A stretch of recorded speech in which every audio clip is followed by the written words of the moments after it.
Welcome backs again.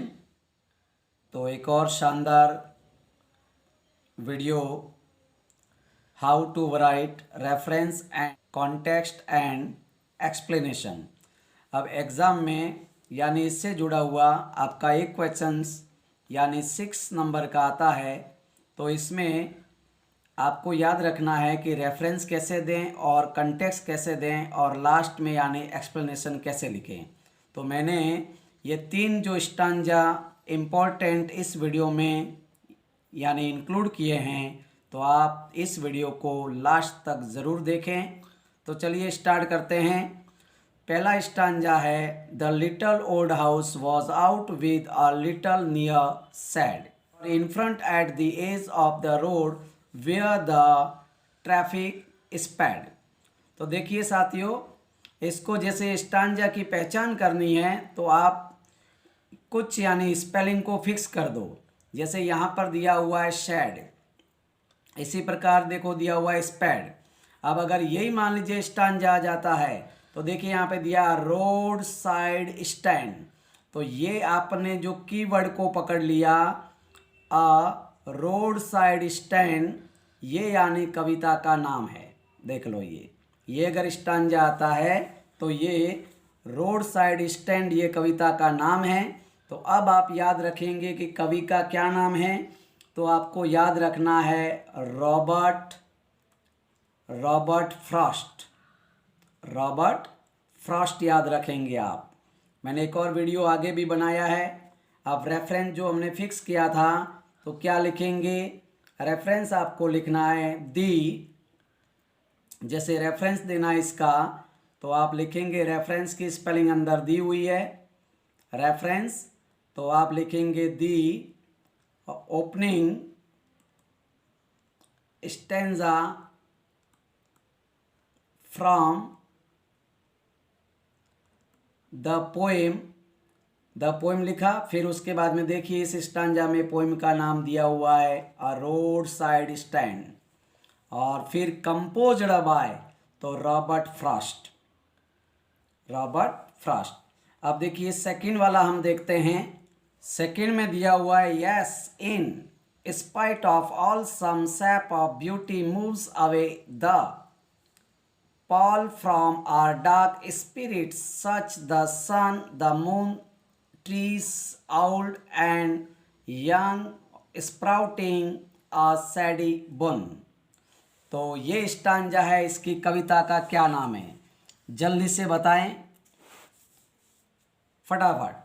तो देखिए इसमें आप वर्ड को यानी फिक्स कर देंगे। देखिए यहाँ पे आ गया ऑफ ब्यूटी शब्द आ गया। देखिए ऑफ ब्यूटी यानी ये स्टांजा जो दिया हुआ है उसका नाम है ए थिंग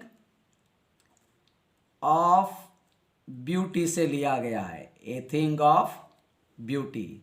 तो कविता का नाम क्लियर हो गया, ए थिंग ऑफ ब्यूटी। और कवि का क्या नाम है तो आगे मैंने एक वीडियो में डाला था, जॉन किट्स। क्या नाम है, जॉन किट्स। से आपको रेफरेंस देना है तो रेफरेंस आप लिखेंगे यहाँ पर रेफरेंस। तो रेफरेंस में मैंने बताया था the opening stanza from the poem, और यहाँ पे ऑफ ब्यूटी दिया है तो आप लिखेंगे a thing of beauty, a thing of beauty लिख देंगे। फिर उसके बाद में आपको कवि का नाम लिखना है तो कि कंपोज्ड बाय, तो कंपोज्ड बाय करके क्या लिखेंगे, कंपोज्ड बाय। यहाँ पे आ जाएगा जॉन किट्स। क्या आ जाएगा, जॉन किट्स ये आ जाएगा। अब देखो यहाँ पे लिखा है यस स्पाइट्स में, तो यहाँ पर कि हाँ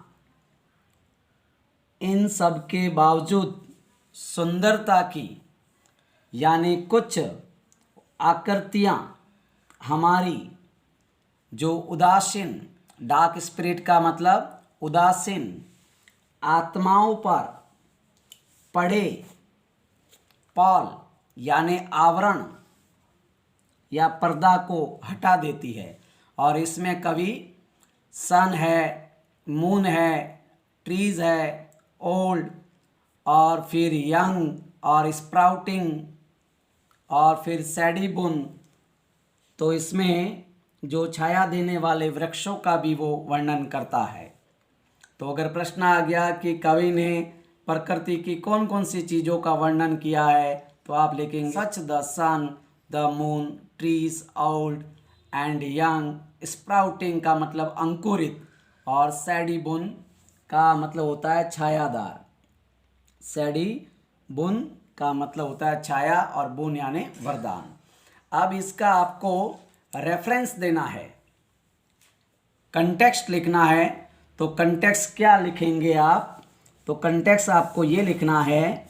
तो यहाँ पर कवि है वो कुछ सुंदर वस्तुओं के नाम देता है, मतलब नामों का वर्णन करता है, या कुछ सुंदर वस्तुओं का वर्णन करता है। तो आप यहाँ पर यानी कंटेक्स्ट देंगे इस स्टांजा का। ये अगर आ जाता है तो कंटेक्स्ट ऐसे लिखेंगे आप, कंटेक्स्ट इन these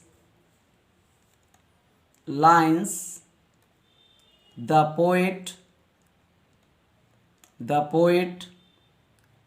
describes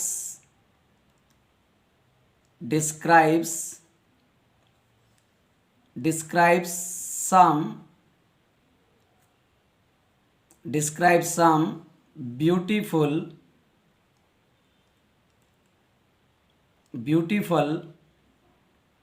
और लिखेंगे लास्ट में थिंग्स।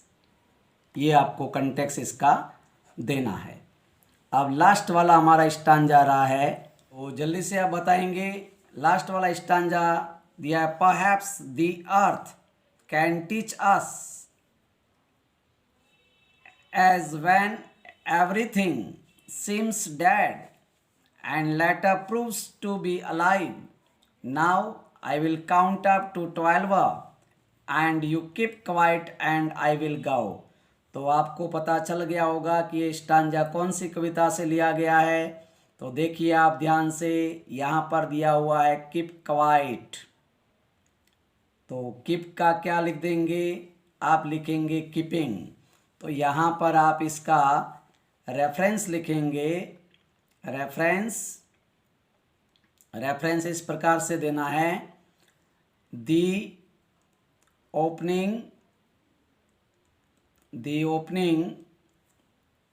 और फिर आप लिखेंगे स्टेंजा फ्रॉम द पोएम,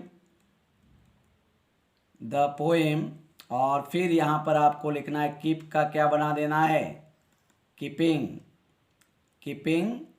और क्वाइट, कीपिंग क्वाइट। फिर आप लिखेंगे दोनों तरफ कॉमा, नीचे आपको थोड़ा सा हाईलाइट कर देना ऐसे, और फिर यहाँ पर आपको लिखना है कंपोज्ड। क्या लिखेंगे? कंपोज्ड बाय, और किसने लिखी है ये? तो इसका नाम आप इंग्लिश में लिख देंगे पैब्लो नेरूडा। किसने लिखी है? ये पैब्लो नेरूडा ने। पैब्लो नेरूडा याद रखना, ये इसके पोएट हैं। अब इसका आपको कंटेक्स्ट देना है। तो इसमें कवि मतलब क्या कहता है? तो कंटेक्स्ट में आप लिखेंगे, कंटेक्स्ट में यहाँ पर कवि है वो दी importance of being quiet and inactive for a moment, यानी इस पर ये बल देता है। तो यहाँ पर आप लिखेंगे द पोएट स्ट्रेसेस, यानी बल देता है। द पोएट स्ट्रेसेस, और किस पर? तो स्ट्रेसेस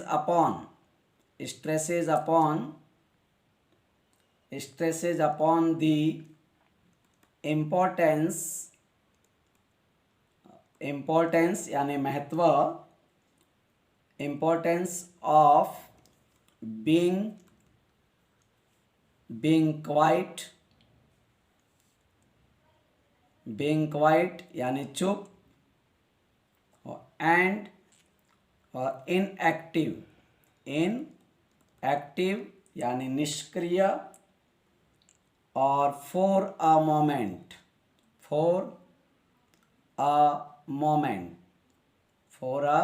मोमेंट यानी एक पल के लिए। तो वीडियो आपको अच्छा लगा हो तो प्लीज़ लाइक एंड सब्सक्राइब।